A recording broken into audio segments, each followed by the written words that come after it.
अस्सलाम वालेकुम। मैं आपको खुशामदीद कहता हूँ प्रोग्राम इन उर्दू के एक और ट्यूटोरियल में।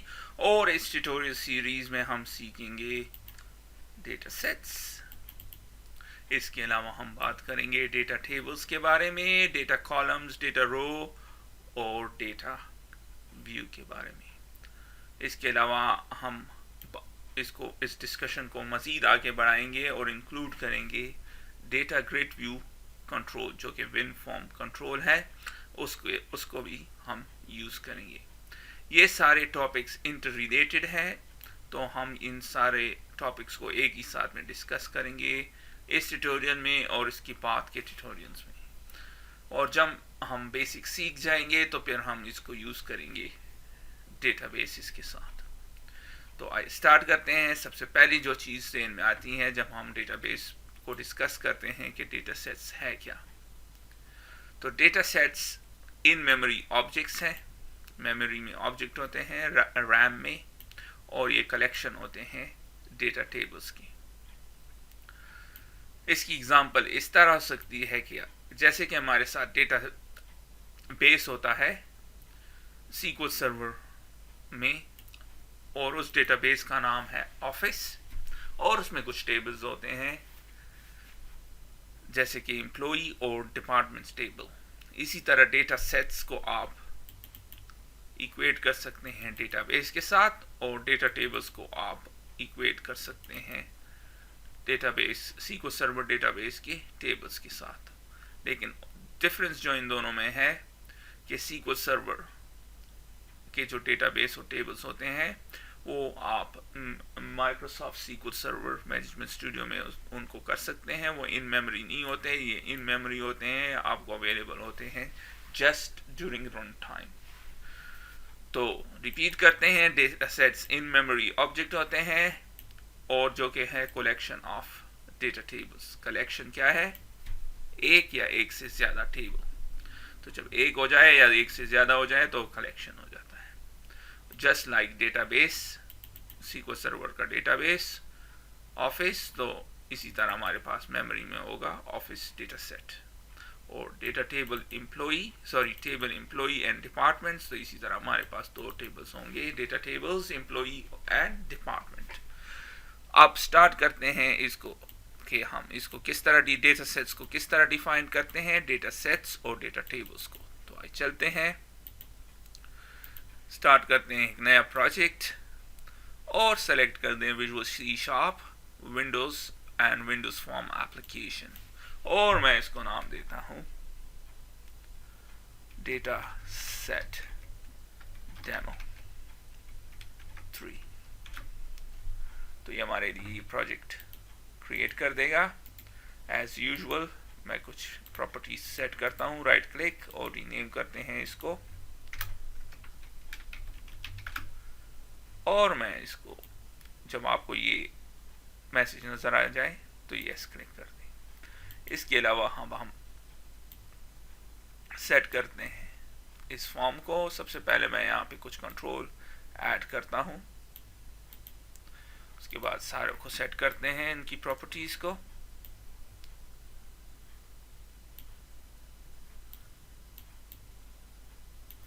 थोड़ा सा इसको ऊपर कर दें, और उसके बाद एक बटन। इसके अलावा मैं ऐड करता हूं यहाँ पे डेटा ग्रिड व्यू। ये आपको डेटा पैनल में मिलेगा, डेटा ग्रिड व्यू कंट्रोल को। और इसके अलावा मैं ऐड करता हूं एक ग्रुप बॉक्स,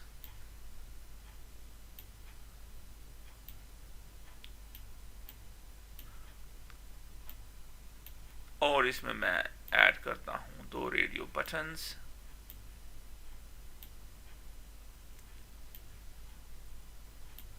और इसके बाद एक standard win form button. Save कर दें। अब मैं सेट करता हूं, सबसे पहले इसकी प्रॉपर्टी को सेट करते हैं, और मैं इसको सर्च बाय नेम।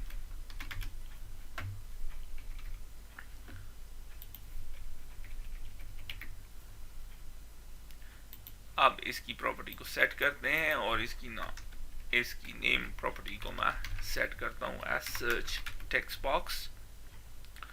इसके बाद बटन, और मैं इसको नाम देता हूँ सर्च बटन, और इसकी टेक्स्ट प्रॉपर्टी को सेट करते हैं एज एंड सर्च। फिर मैं सेट करता हूँ उस डेटा ग्रिड को, और ये होगा एम्प्लॉई डेटा ग्रिड, जिसमें हम एम्प्लॉइज इंफॉर्मेशन ऐड करेंगे। अब फॉर्म्स की कुछ प्रॉपर्टीज सेट करते हैं। सबसे पहले मैं लिखता हूँ data sets and data table demo. Startup position मैं रखता हूँ एज सेंटर स्क्रीन, क्योंकि रिकॉर्डिंग में मैं चाहता हूँ कि सेंटर में नजर आए। अगर आप ये सेट नहीं करना चाहते हैं तो ना करें। मिनिमाइज बॉक्स को मैं फॉल्स कर देता हूँ, और इसके अलावा मैक्सिमाइज बॉक्स को भी मैं अब मैं सेट करता हूँ इस बटन को, और मैं इसकी टेक्स्ट प्रॉपर्टी को करता हूँ एज सॉर्ट, और इसकी नेम प्रॉपर्टी को सेट करता हूँ एज सॉर्ट बटन। और अब रेडियो बटन, तो पहला वाला है by sort by name radio button, और दूसरा है sort by city radio button. और मैं इसकी टेक्स्ट प्रॉपर्टी को सेट करता हूं बाय सिटी, और ये हो जाएगा बाय नेम, और इसकी टेक्स्ट प्रॉपर्टी को मैं एम्प्टी कर देता हूं। That's about it. अब मूव होते हैं बैक, और सबसे पहले मैं डिफाइन करता हूं कि हम कोड में डेटा सेट को किस तरह डिफाइन कर सकते हैं। तो डबल क्लिक कर दें फॉर्म पे, और ये हमारा फॉर्म लोड इवेंट यहाँ पे आ जाएगा, जनरेट कर देगा हमारे लिए। और डेटा सेट को आप बड़ी आसानी के साथ डिफाइन कर सकते हैं, डेटा सेट, और फिर उसका नाम, ऑब्जेक्ट का नाम। जैसे कि मैंने आपको कहा, डेटा सेट SQL सर्वर के डेटाबेस को रिप्रेजेंट करता है मेमोरी में, तो किस तरह, तो इसी तरह नाम भी होना चाहिए ऑफिस। ये ऑब्जेक्ट है, ये असल में डेटा सेट के उस डेटाबेस का जो कि नाम है, ये नहीं है, ये इस डेटा सेट का ऑब्जेक्ट है। तो नाम आप सेट करेंगे यहाँ पे डेटा सेट ऑब्जेक्ट आप क्रिएट कर देंगे, तो फिर आप नेम उसका सेट करेंगे। उसके लिए प्रॉपर्टी है डेटा सेट नेम, तो ऑफिस। इस स्टेटमेंट को आप इस तरह भी लिख सकते हैं, तो वो दोनों सही है। जब आप इस तरह लिख देंगे तो data set office name, data set office का जो डेटाबेस प्रॉपर्टी है डेटाबेस डेटा सेट नेम, वो आपको सेट करके दे देगा। तो बड़ी आसानी के साथ डिफाइनिंग डेटा सेट। अब आर डेटा सेट में एटलीस्ट एक डेटा टेबल होना चाहिए, वरना डेटा सेट का कोई मतलब ही नहीं है। तो हम डेटा टेबल और दो डेटा टेबल्स होने चाहिए इस ऑफिस में, एम्प्लॉइज और डिपार्टमेंट। तो हम पहले कंसंट्रेट करते हैं एम्प्लॉई पे। तो मैं अपनी आसानी के लिए उससे पहले लिख देता हूँ DT डेटा टेबल, और उसका नाम, उस ऑब्जेक्ट का नाम एम्प्लॉई, एंड न्यू और डेटा टेबल। इसी तरह हर डेटा टेबल, जैसे कि SQL सर्वर में टेबल का एक नाम होता है, तो हम इसका टेबल नेम सेट करेंगे एज एम्प्लॉइज। इसको आप इस तरह भी कर सकते हैं। इतनी तफसील से इसलिए कर रहा हूं ताकि आपके लिए आसानी हो, जब आप किसी का कोड पढ़ें तो आपको बहुत आसानी हो, इजीली आप पढ़ सकें। तो फिर इसकी जरूरत नहीं है। define data table. So defining data table, अब दो चीज़ें हो गई. हमने डेटा सेट को डिफाइन किया, एग्जैक्टली सेम चीज़ है जैसे कि डेटाबेस होता है SQL सर्वर में, और उसको हमने नाम दिया ऑफिस. इसी तरह जिस तरह SQL सर्वर में टेबल होता है किसी डेटाबेस में, तो इसी तरह एग्जैक्टली एम्प्लॉइज. तो हमने ये बना लिया. अब नेक्स्ट चीज़ वो है कॉलम्स और रोज. तो आर डेटा टेबल्स के कुछ कॉलम्स होते हैं जो कि फील्ड्स होते हैं, जैसे कि SQL सर्वर में आप डिफाइन करते हैं डिज़ाइन टाइम में कुछ कॉलम्स या फील्ड्स, जैसे कि आईडी हो गया, नेम हो गया, एड्रेस हो गई, डेट ऑफ बर्थ हो गई. इसी तरह हम इधर भी डिफाइन कर सकते हैं, और बड़ा आसान, डिफाइनिंग कॉलम्स. ये सिंपल एग्जांपल मैं यहाँ पे कर रहा हूँ. तो हम data table employee dot columns dot add, और फिर इसकी कुछ और लोडिंग मेथड है. डेटा एड डेटा कॉलम, ये नेक्स्ट ट्यूटोरियल में पढ़ेंगे. सिंपल ऐड से भी हो जाता है, लेकिन फिर आपको डिफाइन करना पड़ेगा कॉलम को, इसीलिए हम इसको यूज नहीं करेंगे. इसको नेक्स्ट में यूज करेंगे, नेक्स्ट ट्यूटोरियल में. इसको और इसको हम इस ट्यूटोरियल में यूज करेंगे. तो कॉलम नेम क्या होता है आईडी, और उसके बाद एक और कॉलम ऐड करते हैं, और मैं इसको नाम देता हूं नेम. तो आपने देखा कि कितनी आसानी के साथ हम ऐड कर सकते हैं कॉलम्स अपने डेटा टेबल्स में. अभी मैंने इनकी जैसे कि मैंने आपसे कहा कि हम इसको भी यूज करेंगे, थोड़ी देर में इसके पर आते हैं. नेक्स्ट चीज जो हमें इसी तरह रो, हम डिफाइनिंग रोज, पहले रोज करते हैं. तो डेटा टेबल डॉट रोज डॉट एड. अब रोज क्या होगा, चूंकि हमारे पास अभी डेटा टेबल है एम्प्लॉई और उसमें दो कॉलम है, तो रो आईडी एंड नेम. तो पहला रो होगा आईडी, कुछ भी जो भी आप देते हैं, और नेम जावेद इकबाल.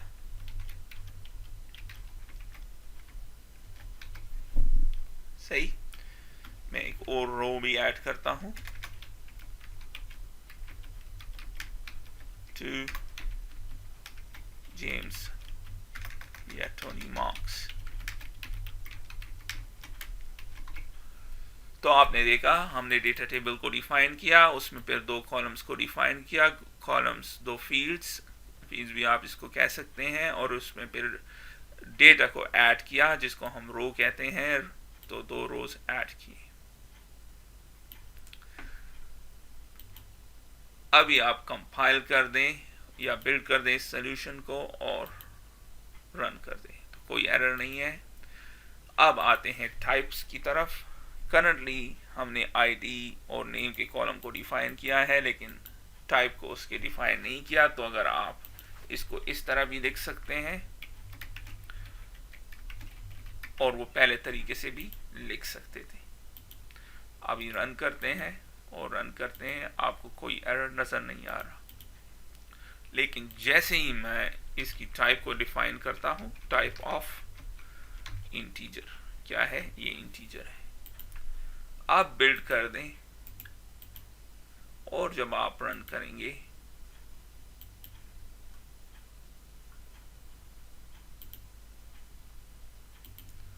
अभी आप इसको रन करेंगे तो आपको स्टिल कोई एरर नजर नहीं आ रहा, क्योंकि ये स्टिल समझ रहा है कि ये इंटीजर है. तो जैसे ही मैं इसको अल्फाबेट में कन्वर्ट कर देता हूं, और अभी आप बिल्ड कर दें और रन करिए, आपको कंपाइल टाइम में या डिज़ाइन टाइम में एरर शो नहीं करेगा. लेकिन जैसे ही आप रन करेंगे तो आपको कह रहा है input string was not in a correct format.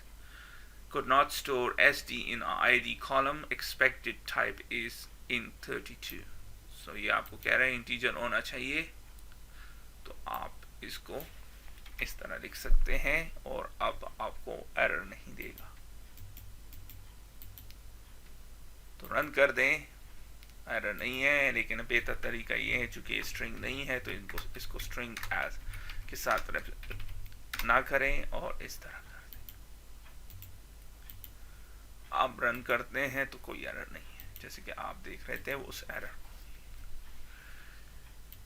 जैसे ही आप डेटा टेबल को डिफाइन कर लेंगे और उसमें कॉलम्स और रोज आप डिफाइन कर लेंगे एज वेल, तो फिर हम इसको अपने डेटा के साथ डेटा सेट्स के साथ लिंक करते हैं। तो डॉट टेबल डॉट ऐड, तो ये टेबल कौन सा है, DT एम्प्लॉय। तो अब हमने बहुत आसानी के साथ मैप कर दिया data set data table with data set. तो हमने बहुत आसानी के साथ अपने डेटा टेबल को मैप कर दिया है या लिंक कर दिया है, सिंपल एज दैट। अब जो डेटा हमने यहाँ पे दिया है उसको अपनी ग्रिड में किस तरह शो करेंगे, बहुत इजी। ग्रिड का नाम जो कि है एम्प्लॉय डेटा ग्रिड व्यू और डेटा सोर्स प्रॉपर्टी, और उसको हम सेट करते हैं एज डेटा सेट और डेटा सेट का नाम। अब आप रन कर दें तो आप देखेंगे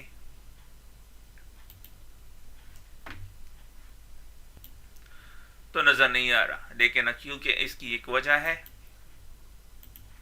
आपने टेबल्स और चूंकि हमने एक टेबल ऐड किया है तो चूंकि रे है तो पहला उसका जो इंडेक्स होगा वो 0 होगा।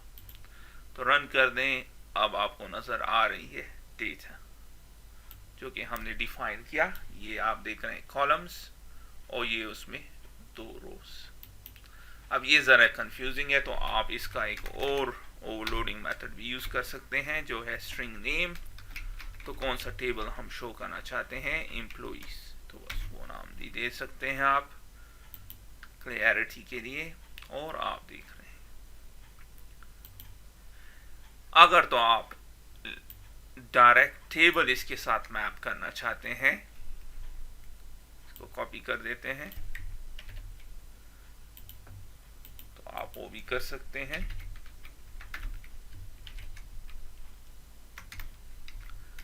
एम्प्लॉई ये वाला, और आप देख रहे हैं मैप हो गया। तो इस तरह आपने देखा कि हम कितनी आसानी के साथ डेटा सेट को डिफाइन कर सकते हैं। डेटा सेट रिप्रेजेंट करता है मेमोरी में डेटाबेस को, जिस तरह डेटाबेस करता है SQL सर्वर। तो ऑफिस डेटाबेस और मेमोरी में हम उसको इस तरह करेंगे। फिर every data set should have a data table, at least 1 data table. तो फिर हमने उसको भी डिफाइन किया। फिर टेबल्स के कॉलम्स और रोज होने चाहिए, वरना डेटा नहीं होगा। तो हमने कॉलम्स जो कि जिसको हम फील्ड्स भी कहते हैं डेटाबेस की लैंग्वेज में, और उसमें मैंने कुछ रिकॉर्ड्स ऐड किए जिसको रोज कहते हैं डेटा सेट की जुबान में। और फिर मैंने मैप किया उस डेटा टेबल को डेटा सेट के साथ, और फिर हमने वो डेटा सोर्स में जो कि हमने जो डेटा टेबल डिफाइन किया था और विद डेटा वो हमने अपने ग्रिड व्यू में उसको शो किया, और हम डायरेक्टली भी इसको शो कर सकते हैं। आप कहेंगे कि फॉरगेट अबाउट डेटा सेट्स, हम सिर्फ डेटा टेबल क्यों ना यूज करें। तो डेटा सेट्स की कुछ प्रॉपर्टीज हैं जो कि हमारे लिए आसानी पैदा करते हैं कि हम इस डेटा जो कि इस टेबल्स में हो आसानी के साथ फिल्टर कर सके, उनको सॉर्ट कर सके। इसी तरह डेटा टेबल्स की भी कुछ प्रॉपर्टीज है। तो ये हमें दोनों को सीखना है। सीखने के बाद हम डिसीजन लेंगे कि कौन सा एक पर्टिकुलर सिनेरियो में करेक्ट होगा, कि किधर हम डेटा सेट यूज करेंगे और किधर जिधर और किस केसेस में हम डेटा टेबल यूज करेंगे। चूँकि ये बिगिनर वीडियो है तो मैं अभी इसको दोनों को डिस्कस कर रहा हूँ।